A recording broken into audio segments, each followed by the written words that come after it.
Hi, everyone. Thanks so much for joining us here on the Daily Racing Form YouTube. We're going to head out to Del Mar and preview the Del Mar Handicap for you in just a moment. It's going to go as race number 11 on Saturday at Del Mar. Before we get over there, we want to remind you about the Labor Day sale happening right now at shop.drf.com. 15% off on all your favorite DRF products. Use that coupon code for past performances, handicapping products, and more at shop.drf.com.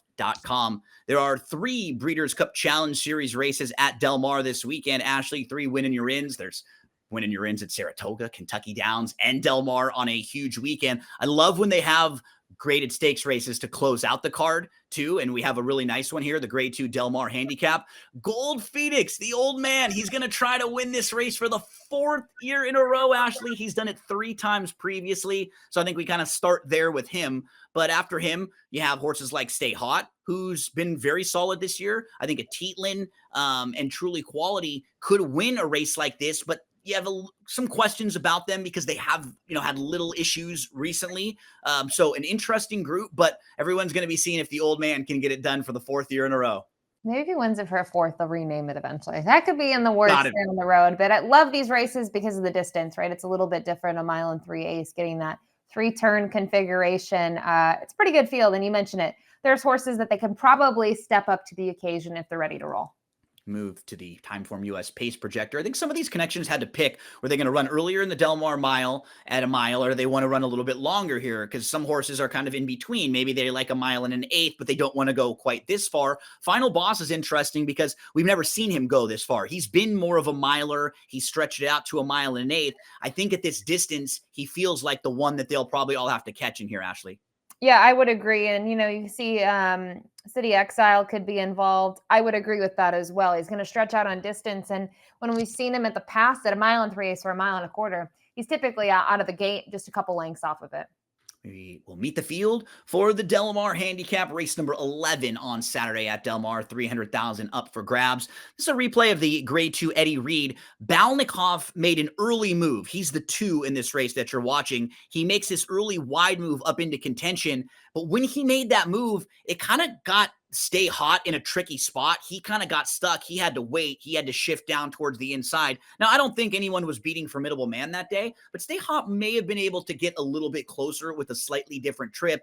For Balnikov, he's a deep closer. He was able to get back into better form recently, but it's been a little while since we've seen him in the winner's circle, Ashley. It was back in May of 2024 over at Pimlico. Yeah, and it's tough because, look at him last year. I mean, he was consistent, 5 for 7 in the money, and this year just hasn't panned out for him. And I think I prefer him going longer. I like that working for him. I think last time out of the 1 1/8 miles, he was dead last early, and they weren't going all that fast, 49 to the half. So I can't fault him. I do agree, though. He makes that little bit of an early move, and then he just flattens from there. So I don't want to hold that too much against him in this spot, but his recent form, it's just hard to read, especially knowing at Pimlico 2 back, at Keeneland 3 back, no pace help at all. And then 4 starts back, I just think was too tough for him.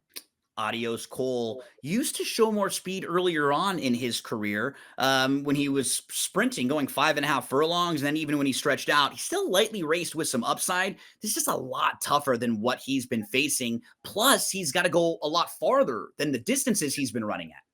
Yeah, he does. And you look at his last effort, I thought it was a good one, but now he has to come back off of Lasix. I don't think his best races have been without Lasix, and just a huge step up in class. I know he's tried stakes competition, but nothing like this. Nitty has won 3 of his last 5, including the grade 3 San Juan Capistrano at a 1 3/4 miles. So distance won't be any problem for him. This is just a tougher field than what he's been facing. And I'm not sure he's going to get the needed setup with his running style, Ashley. He wants to come from way out of it. I don't know if they're going to be flying early on in here. Yeah, it's tough to say. Part of me wanted to use him underneath, as we saw earlier when we were checking our video. He was like on the fringe of being my 4th pick in here for the reason that he has improved in his last 2 in terms of figures. Now, he's a great stakes winner, but how to assess a 1 3/4 win now going to a 1 3/8 miles? I don't think the distance is an issue. I just don't really know what he faced last time out. He faced horses that really want to go extremely long distances. So, tough read for me, but I can't fault him for being in good form. This is what, he wants to do. He wants to go distances that aren't traditional. Stay Hot comes off of that third in the Eddie Reed. We watched the replay a moment ago. He was right in front of Balnikov. I feel like he's just been really solid. He's stepped up a little bit in his 2 starts as a 4-year-old. He's now going to go third start of the form cycle. I do have some questions if he really wants to go quite this far, like is a mile and 3/8 where he's going to be at his best. But actually, I'm kind of projecting the trip in this race. He could be sitting maybe second or third and get a really nice stalking trip if a horse like Final Boss stops or if anyone else pushes him early on. So I don't know if he's necessarily a real distance horse, but he could get a great journey in this race. Well, you talked about it earlier. There's some horses that maybe we're looking at the mile or mile and 3/8, what to do.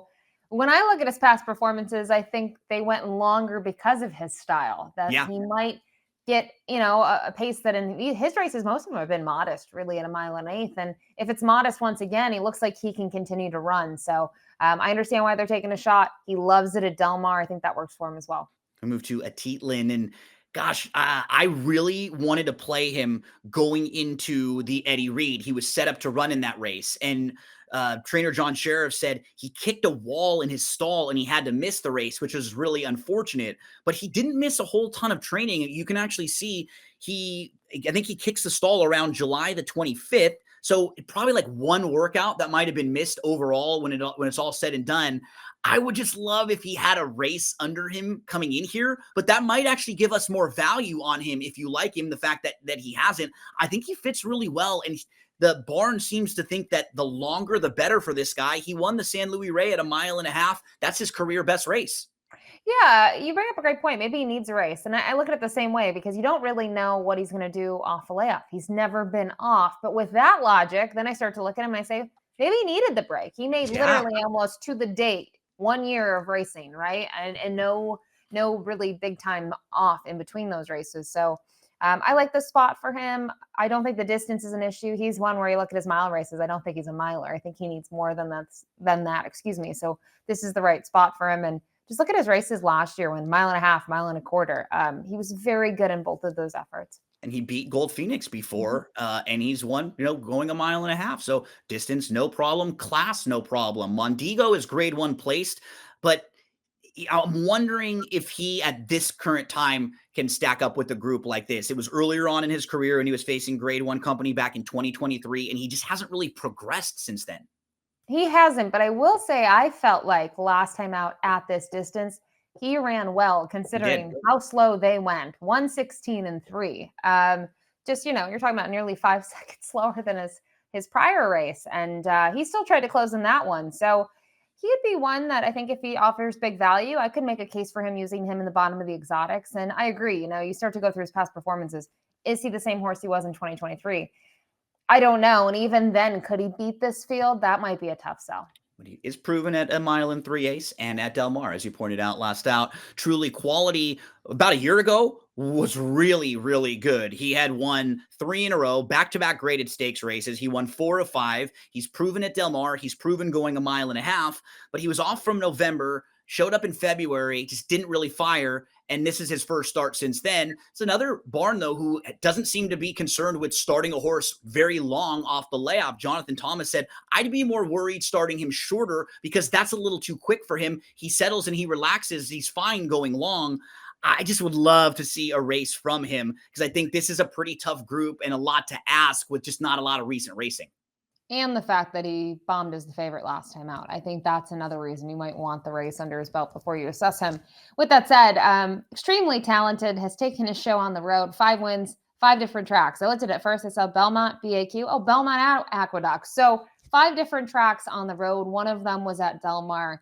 If he's, the horse that we saw last fall, he could be a big danger in here. And I wonder, Gino, with the thought process of only one start back in the winter of 2025, does he offer better value than one would think? I would have to sort of think so, or at least hope so. We move to Final Boss, who looks like the one to catch. He just defeated Gold Phoenix on August the 9th. I think we have a replay of those two. They run first and third in this race, Ashley.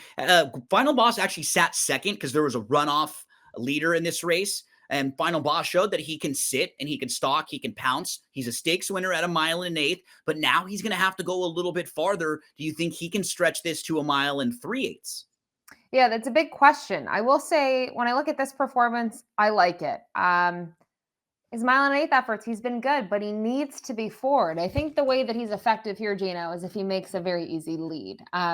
Mind you, he still went pretty quick last time out. He sat just off of it, made the run. You mentioned there was kind of a breakaway leader early.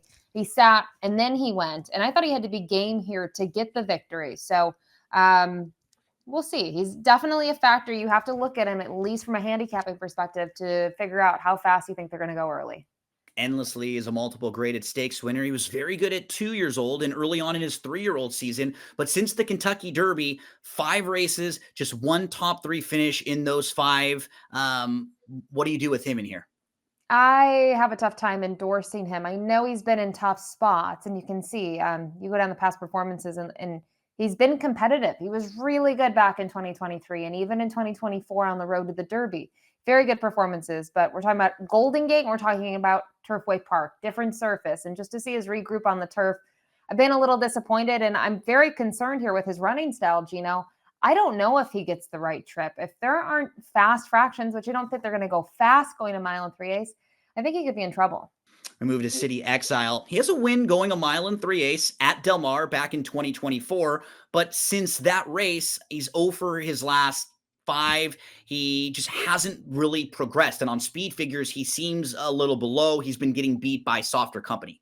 Yeah, and look at him in his career. He's a non-winner of 3, really, when you look at his past performances. And you look at his one graded stakes try, it's tough for me to use him knowing that the rival that won that he's got to face again, and he hasn't been able to win his last 2. I think if you look at his races since the regroup, if I saw a little bit more, I would like him. Mind you, I did find his effort last time out. It was a good second. Gold Phoenix, 7-year-old. He's won this race 3 years in a row. He's a grade 1 winner. He was 4th in the Breeders' Cup Turf 2 different times. His season got backed up just a little bit because he was supposed to run in the Eddie Reed. He had a small skin irritation. It was just bad timing. I talked to Billy Koch about it too. He said it was not a big deal at all. They were just going to have to pick a different race to start. And we saw him finish 3rd in what was probably a pretty solid prep race for him, kind of just getting some of the rust off. He was behind Final Boss. The outside draw doesn't really bother me that much with him, Ashley, because he's going to drop back and he's going to make one late run. So I don't think he's going to get hooked all that wide. He's really solid. Like, I'll have him in all of my exotics. He's not the type of horse who I would put on top. I usually put horses like this in the 2nd spot because I think he's safe. He's honest. You know what you're going to get. He's probably the most likely winner of this race. And I'd love to see him win this thing for a 4th time. And I like what you said about the race last time out. He probably needed it. He also doesn't want to go a mile. No part of him wants to go a mile. To be beaten by a length and a half, I think folks go, well, it's an allowance optional planning event. If you watch Del Mar, I can remember it last year on Pacific Classic weekend. There are races at that level all the time. They would be small stakes races or grade 3s elsewhere, because you look at who else was in there.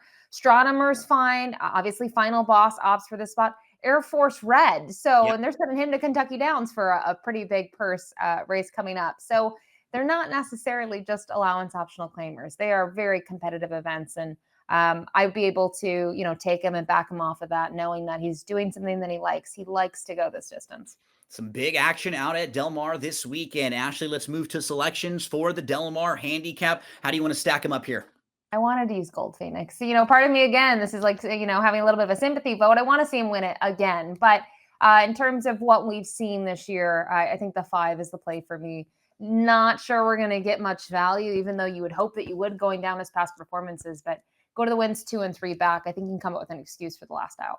Lots of similarities for us. The horse that I had left out was the 7, Truly Quality, who would not shock me at all. Ashley leaves out Final Boss of the top 4. I mean, I thought any of those really make sense. It's a fun betting race. 5-11-7-4 for Ashley, 4-11-5-8 for me. Whoever you play, however you play them, we wish you the best of luck.